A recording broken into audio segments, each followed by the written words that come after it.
പശ്ചിമേഷ്യയിൽ അമേരിക്കയും ഇസ്രയേലും ചേർന്ന് ഇറാനെ ആക്രമിച്ചു കൊണ്ടിരിക്കുമ്പോഴും തലവേദന മൊത്തം പുകില് മൊത്തം ഇന്ത്യക്ക് ചുറ്റുമുള്ള പ്രദേശത്തുമാണ്.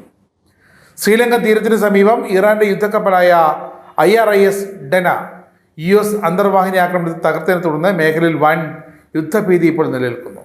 അതിനിടെ ഇറാന്റെ മറ്റൊരു യുദ്ധക്കപ്പൽ കൂടി ശ്രീലങ്കൻ സമുദ്രമേഖലയിൽ പ്രവേശിച്ച് അടിയന്തരമായി തീരത്തെടുക്കാൻ അനുമതിയും തേടി. ശ്രീലങ്കയുടെ എക്സ്ക്ലൂസീവ് ഇക്കണോമിക് സോൺ തൊട്ടടുത്ത് നിലയുറപ്പിച്ചിരിക്കുകയാണ് ഈ രണ്ടാമത്തെ ഇറാനിയൻ കപ്പൽ. അങ്ങനെ പശ്ചിമേഷ്യയിലെ ഇറാൻ US പോര് ഇന്ത്യൻ മഹാസമുദ്രത്തെയും ആശങ്കയിലാഴ്ത്തുകയാണ്. കാരണം ശ്രീലങ്കയ്ക്കും ഇന്ത്യക്കും ഇടയിലുള്ള ഏറ്റവും കുറഞ്ഞ ദൂരം പാക് കടലിടുക്ക് വെറും 54.8 കിലോമീറ്റർ മാത്രമാണ്. സമുദ്ര അതിർത്തിയിൽ ഒരു ഇറാൻ കപ്പൽ തകർത്തതോടെ ഇന്ത്യൻ നാവികസേനയും ജാഗരൂകരാണ്. ഇറാനിൽ നിന്നും 2000 നോട്ടിക്കൽ മൈൽ അകലെ വെച്ചാണ് US അന്തർവാഹിനി ഈ കപ്പലിനെ തകർത്തെറിഞ്ഞത്. തകർന്നു വീണ കപ്പൽ തിരികെ മടങ്ങിയത് ഇന്ത്യയിൽ നിന്നുമായിരുന്നു എന്നത് സംഭവത്തിന്റെ ഗൗരവം വർദ്ധിപ്പിക്കുന്നുണ്ട്. വിശാഖപട്ടണം നടന്ന രാജ്യാന്തര ഫ്ലീറ്റ് റിവ്യൂവിലും മിലൻ നാവിക അഭ്യാസത്തിലും പങ്കെടുത്ത് മടങ്ങുകയായിരുന്നു ഈ ഇറാൻ നാവികസേനാ കപ്പൽ.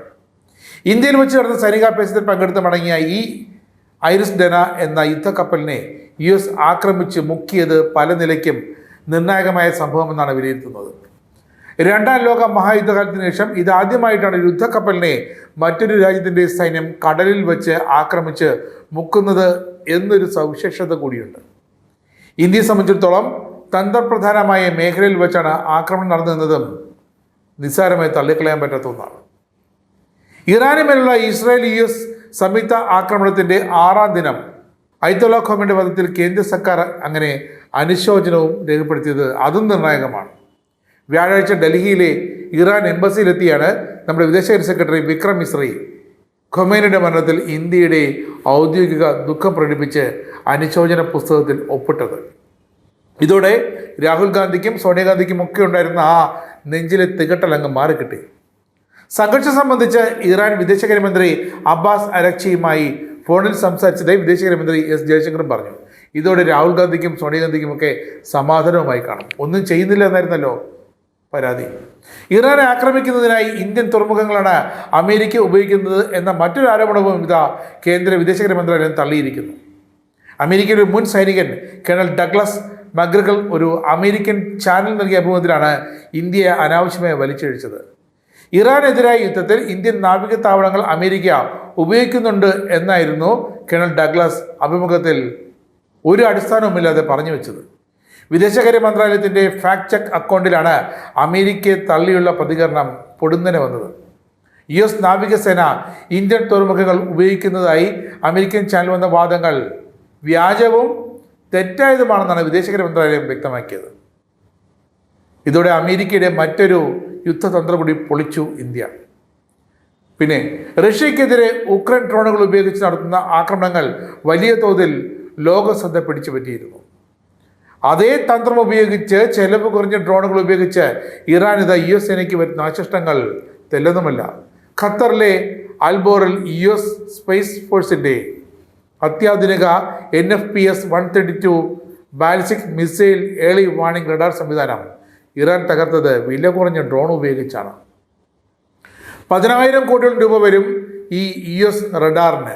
അതിനെ 27.4 ലക്ഷം മുതൽ 45 ലക്ഷം വരെ മാത്രം വില വരുന്ന ചെറിയൊരു ഡ്രോൺ ഉപയോഗിച്ചാണ് ഇറാൻ തകർത്തെറിഞ്ഞതെന്ന് കൂടി ഓർക്കണം. ഇത് അമേരിക്കക്കാർക്ക് തികച്ചും കടുത്ത നാണക്കേടായി മാറിയിരിക്കുകയാണ്. ഈ ആക്രമണത്തിന് ശേഷം തിരികെ വരാത്ത വൺ സൈഡ് ഡ്രോൺ ഉപയോഗിച്ചാണ് ഈ റഡാർ ആക്രമിച്ച് ഇറാൻ തകർത്തത്. ചെലവ് കുറഞ്ഞ ഇത്തരം ഡ്രോണുകൾ ലക്ഷ്യസ്ഥാനത്ത് പതിച്ച് സ്വയം നശിക്കുന്ന വിധത്തിൽ രൂപകൽപ്പന ചെയ്തവയാണ്. ഇത്തരത്തിൽ ആയിരക്കണക്കിന് ഡ്രോണുകൾ ഇറാൻ നിർമ്മിച്ചതായാണ് ഇപ്പോൾ പുറത്തു വരുന്ന വിവരം. എന്നാൽ ഇവയെ പ്രതിരോധിക്കാൻ US കോടിക്കണക്കിന് രൂപ ഇനിയും ചിലവഴിക്കേണ്ടി വരും. അല്ലെങ്കിൽ ഇത്തരം റഡാറുകൾക്ക് അധിക സുരക്ഷയും US ഏർപ്പെടുത്തേണ്ടി വരും. നമ്മുടെ ഈ ഹോർമോസ് കടലിടുക്ക് ഇപ്പോഴും പ്രക്ഷുബ്ധമായി തന്നെ തുടരുകയാണ്. അമേരിക്ക ഇസ്രായേൽ സഖ്യവും ഇറാനും തമ്മിലുള്ള ആ യുദ്ധം മുന്നോട്ട് പോകുന്നതോടെ കടലിടുക്കിൽ ഇന്ത്യൻ പതാകയുള്ള 37 കപ്പലുകളാണ് കുടുങ്ങിക്കിടക്കുന്നത്. 100 ബില്യൺ രൂപയിലധികം മൂല്യമുള്ള കപ്പലുകളും ചരക്കുകളുമാണ് സുരക്ഷാ ഭീഷണി നേരിടുന്നത് എന്ന് ഇന്ത്യൻ കപ്പലുടമകൾ തന്നെ വ്യക്തമാക്കുന്നുണ്ട്. അങ്ങനെ ഇന്ത്യക്ക് പല വിധത്തിലാണ് ആശങ്കയും ബുദ്ധിമുട്ടും സാമ്പത്തിക നഷ്ടവുമൊക്കെ. പശ്ചിമേഷ്യയിൽ യുദ്ധം തുടങ്ങി വെച്ചത് ഇസ്രായേലും അമേരിക്കയുമാണ്. അതിന് വഴിയൊരുക്കിയത് ഇറാൻ്റെ ചില ദുഷ്ചെയ്തികളാണ്. പക്ഷേ ഇറാൻ ഇന്ത്യയുടെ ഉറ്റ സുഹൃത്താണ് വ്യാപാര വാണിജ്യ രംഗത്ത്.